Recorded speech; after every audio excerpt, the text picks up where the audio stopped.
Hi guys, Jordan from P&P Campers. Just going to be doing a handover video on this Burstner Harmony.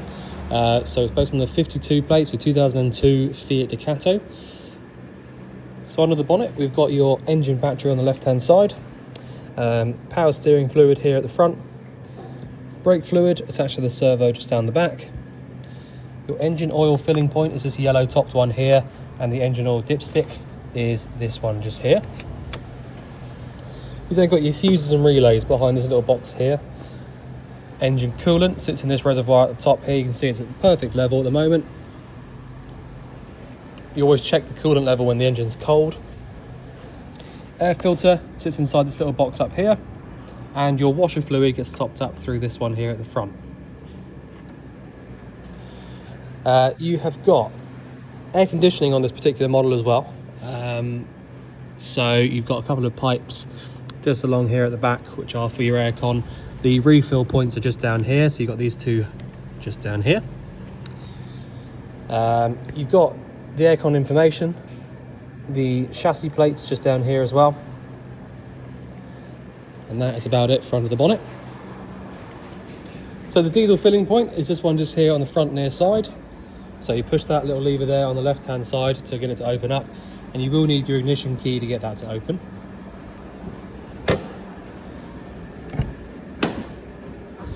Not much to show you inside the passenger door really, there very rarely is. Apart from the fact that you've got some fuses inside this little cover here. This is all Fiat related stuff. Obviously you've got your glove box in there, airbag in the top one, so you've got nothing up there. And that is about it for the passenger door. You've got your freshwater filling point just here. So you push in and round to the left to get that to open up, in and round to the right to get it to lock back up. The LPG locker, so you've got two bottles in here at the moment, but this one here is the one that we're using as we speak. You've got what's called a bottle top regulator here. So essentially, you know, if you want to take this regulator off this bottle and put it onto another one, you unscrew this just by your hand and screw it onto the other bottle. That's all you need to do. To turn the bottle on, we go anti-clockwise around to the left, and then to turn it off, we go all the way around clockwise around to the right. You've got 5 years on these hoses here, so if you have a look at the date, what we got there, well, it's just covered up on that side. 2024 on this hose, so you've got till 29 to replace that. That's about it really. Your electric hookup is this one just here.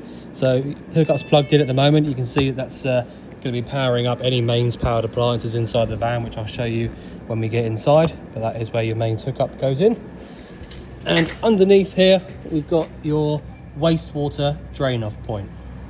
So you've got this little handle here, twist the handle whichever way it will go, and all the water will drain out from there. It's empty at the moment, but there you go, that's where your wastewater drain off point is.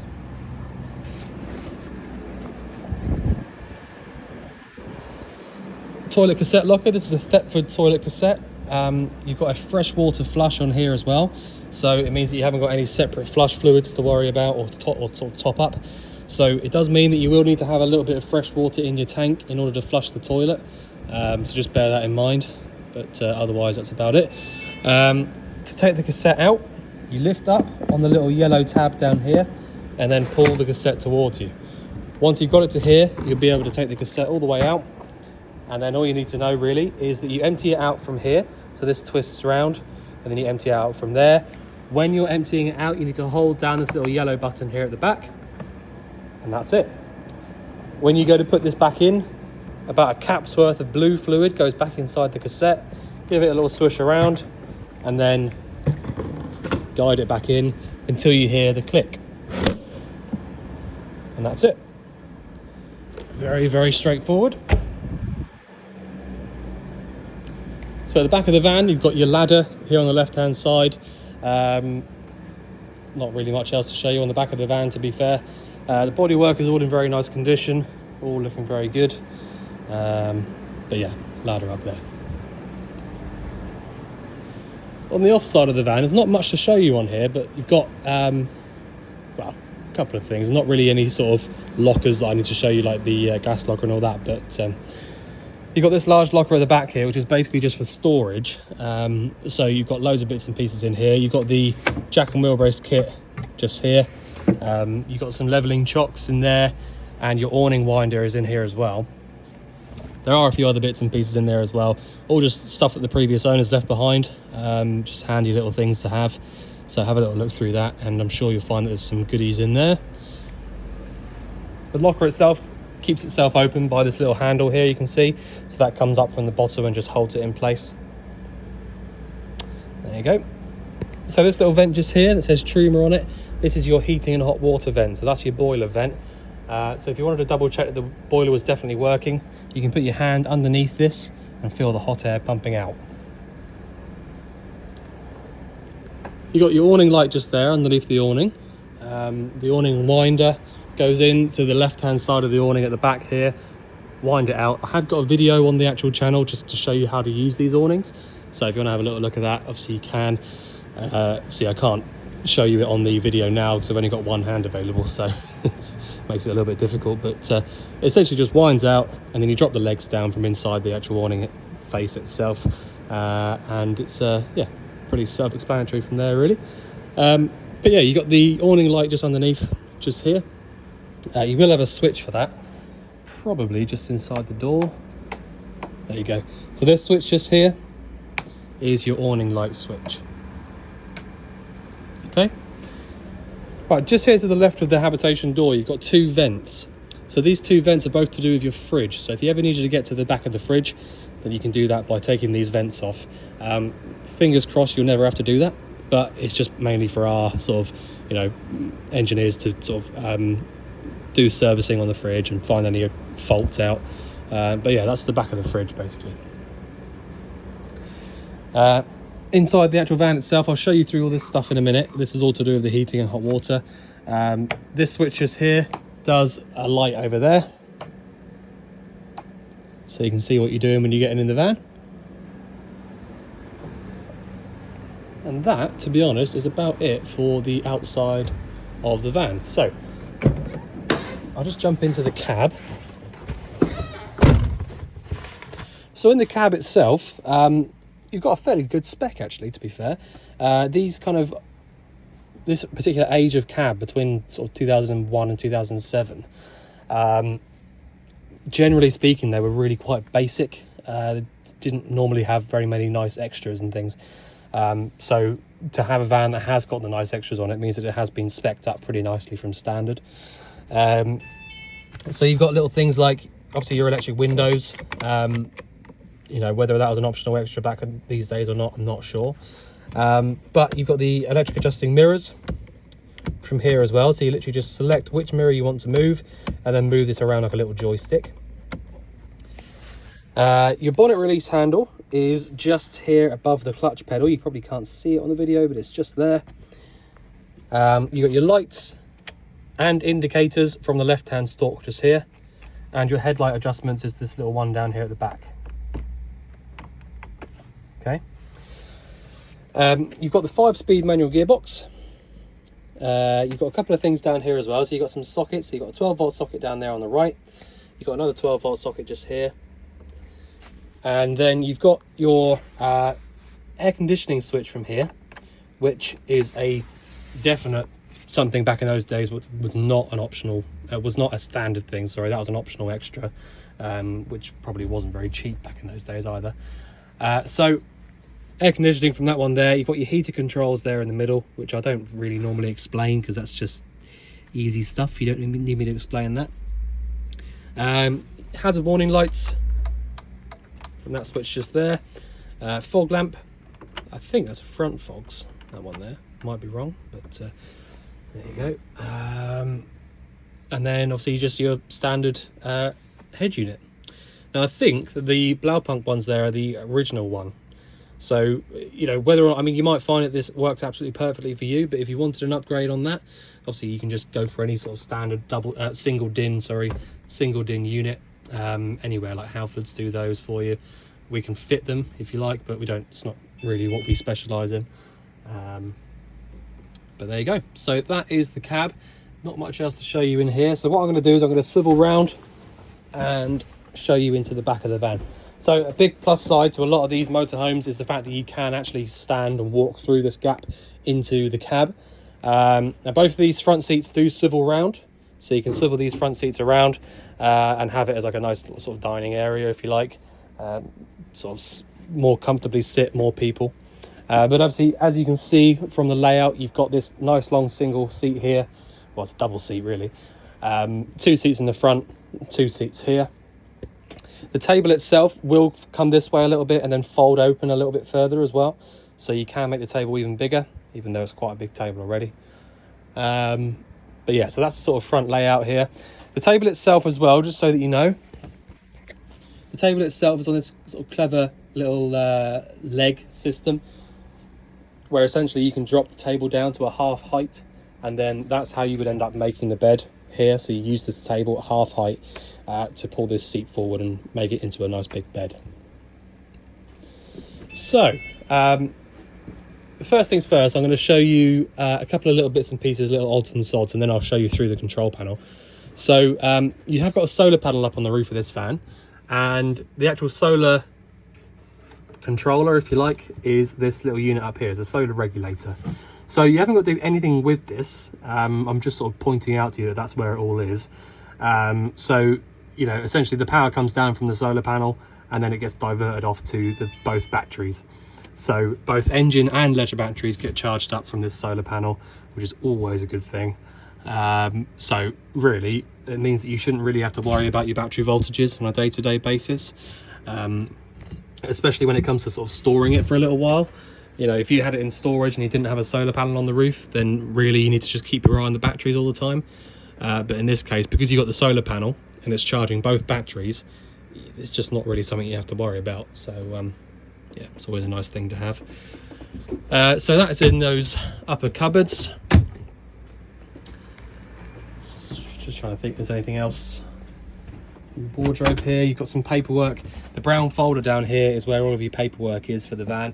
And there is also a really handy little box of bits in here.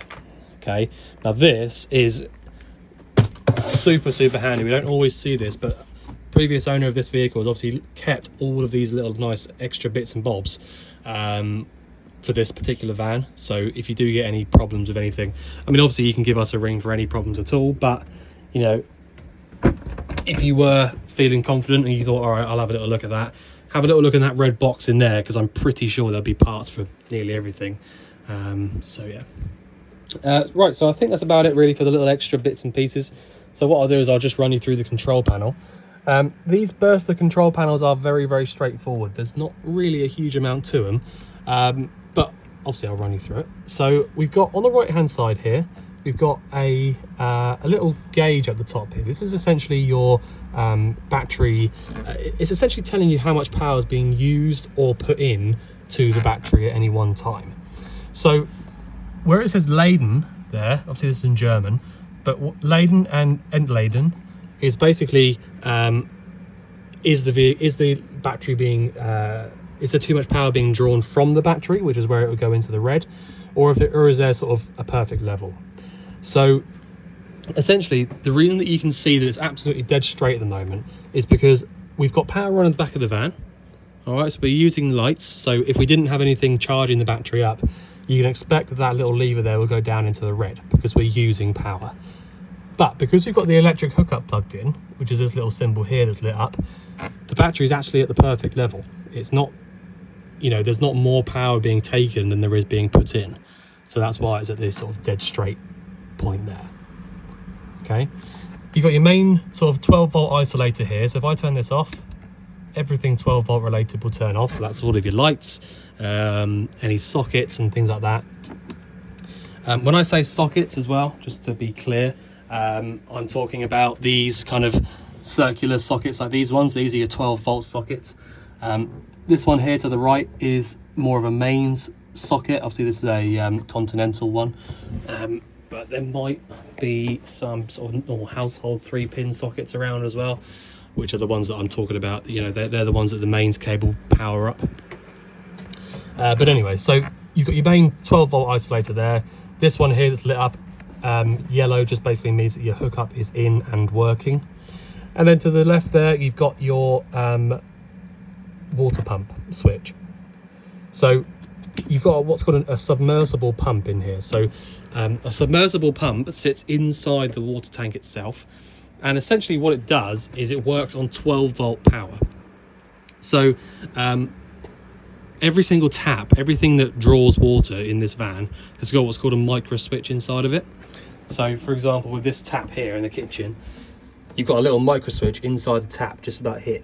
And essentially what it does is, if you haven't got the tap opened up, so where it is in the closed position at the moment, that micro switch is kind of open like this, so it's not creating a circuit. As soon as you lift up the tap, you'll hear a little click noise. Okay, probably didn't hear it on the video, but if you did, that's the noise you're looking for.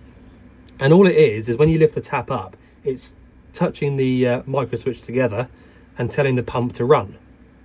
So the beauty behind these ones is that when you turn the switch on up here, which is pushing it up, the pump itself doesn't actually run until you actually want it to, when you pull the tap.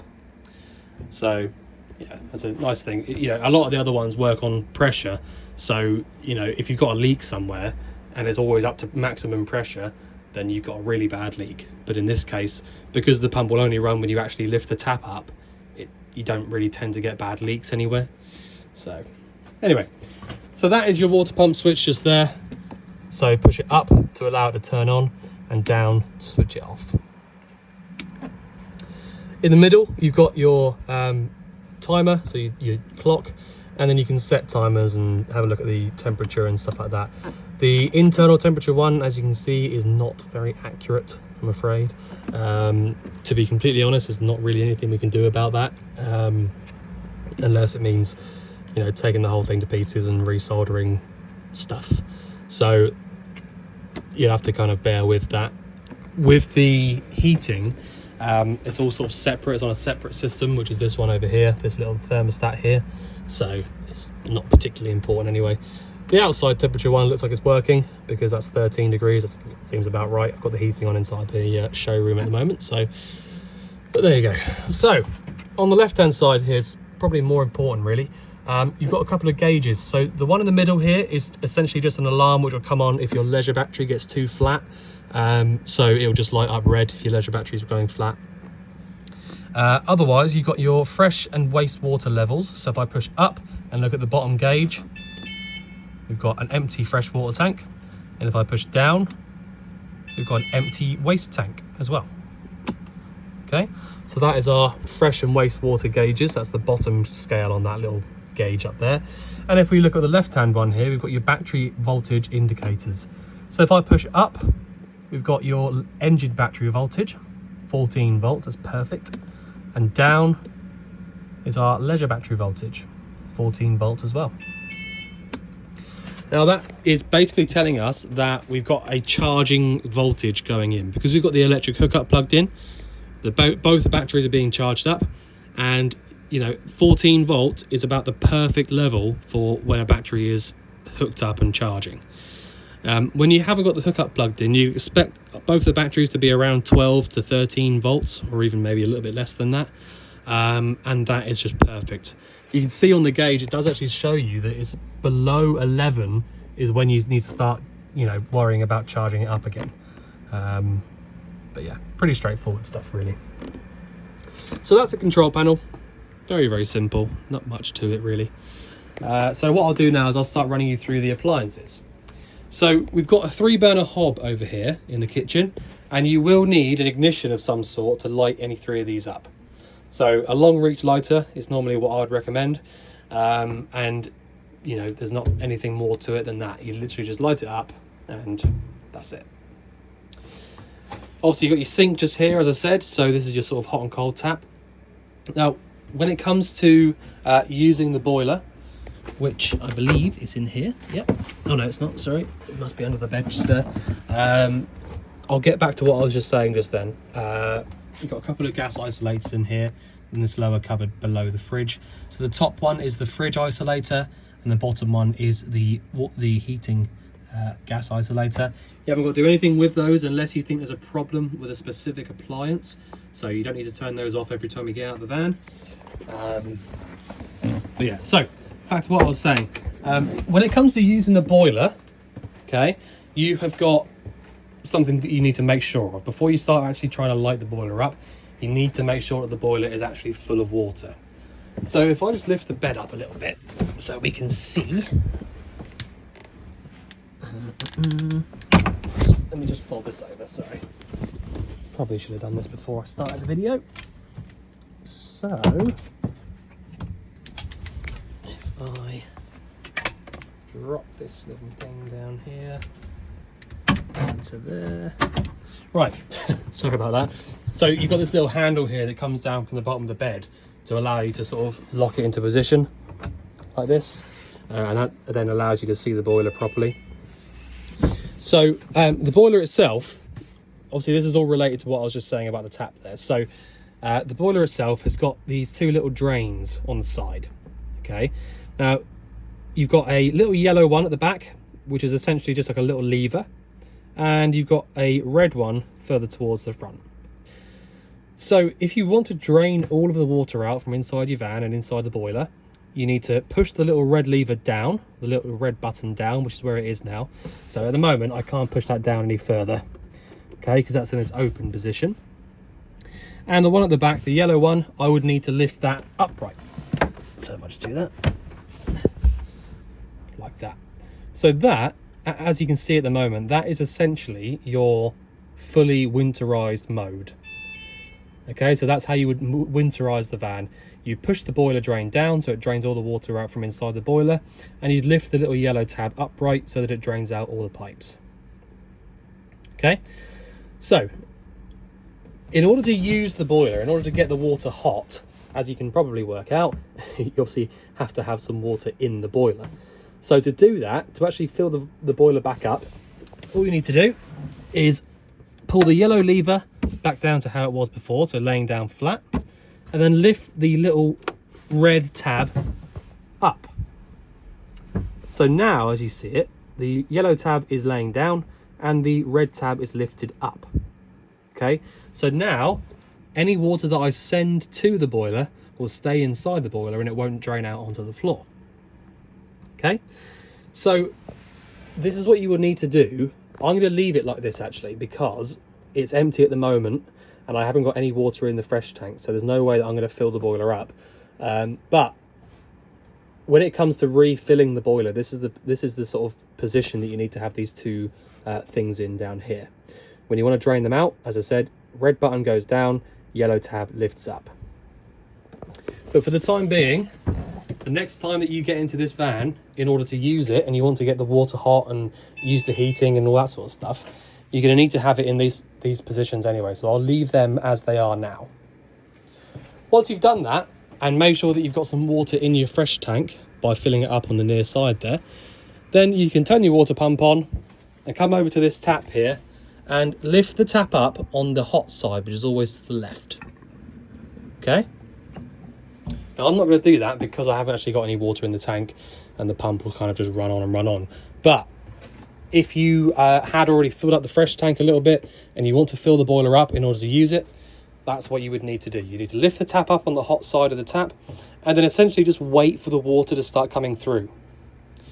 The reason that works is that the boiler will be filling up all the time that you lift that tap up on the hot side and you're not getting any water come through.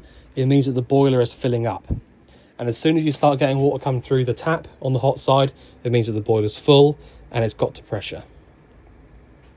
Once the tap starts pumping water out on the hot side, you can turn the tap off and then you can go ahead and use the boiler in the way that I'm about to show you.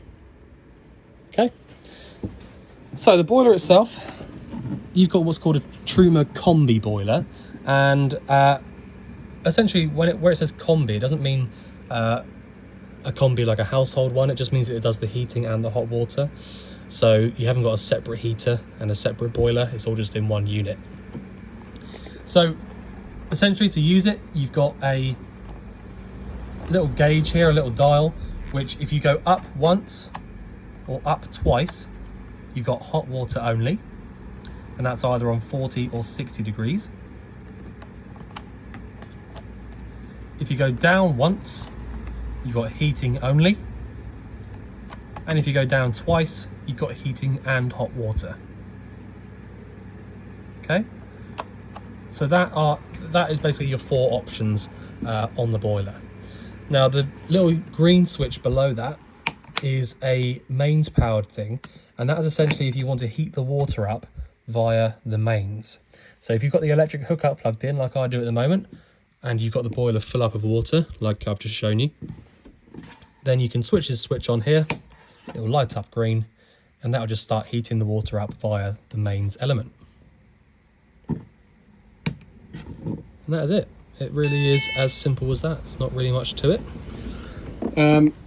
So the next thing is going to be the fridge. So this is a Electrolux fridge, and it's a 3-way fridge. So obviously this light goes off when you shut the door. Dometic is the company that actually make Electrolux fridges. It's kind of like the model, if you like, the Electrolux model. So you've got a separate freezer at the top. Comes open like so, and obviously your main fridge area below that. Now this is a very, very simple fridge to use, but it's one of these ones that you need to kind of understand before you can sort of get straight into it, if you like. So what you've got is this little dial here on the left hand side. This is the one that actually sort of tells the fridge what to do. Now you've got a couple of options. If I go to the left like that, we've got AC. Now AC is when you're hooked up on the mains. Okay, so that's your mains powered option on the fridge. If I go back to the middle, that gives us the little off symbol, and that means that the fridge is obviously off. If I go to the right, we've got gas, and you'll see that when I turn it over to gas, it will just basically start flashing the ignition. Okay, once I've selected gas and the ignition started flashing, I need to push this little valve in here, and you should see that when the flame lights up, the ignition will stop.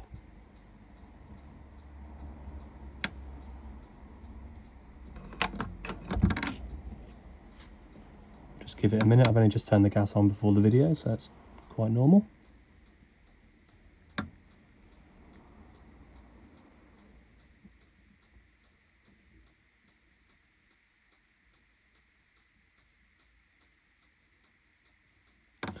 So because it's quite a cold day today, we'll just give it another little go. We'll just turn it to the off position.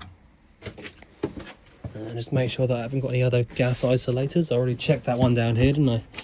So that was already on, yeah. So I'll go to the right again and select my gas, and then I'll push the button in.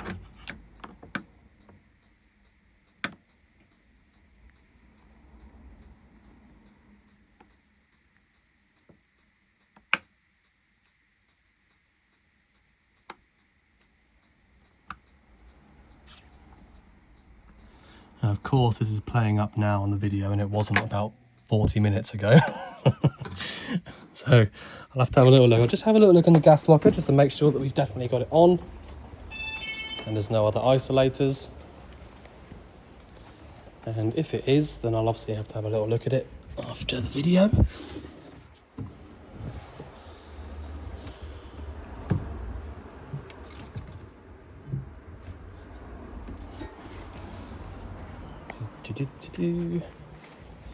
Sorry about this, guys. I just have to have a little look at the fridge after the video. I'll give it one more go, and then I will just carry on with the rest of the video. Ah, there you go. Right, so all I did was turn the gas bottle on a little bit more. It's quite a normal thing to have to do. Once you've let go of that little valve there and the ignition is still off, it means that the gas flame is on. If you're on gas on this little selector here on the left and the ignition is flashing, it just means that the flame isn't on. So, you know, as I say, you just need to push that little pilot in there and allow it to light back up again. So I've shown you the mains option, I've shown you the gas option. The only other option that you've got is what's called DC, which is your 12 volt option. Now the DC is basically just, I won't do it right now, but if you twist it around further to the right, you'll see that it'll come up saying DC. And DC is basically when your engine is running and you're driving.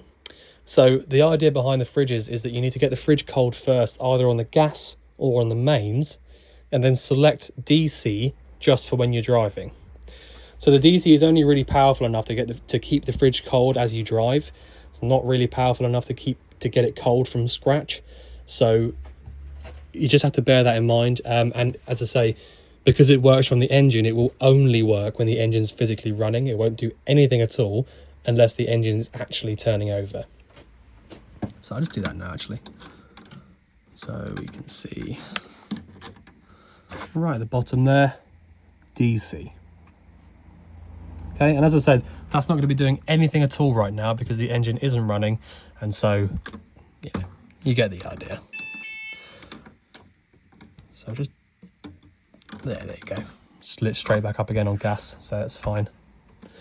Right, so back up to the top, turns it off. And that is about it, really.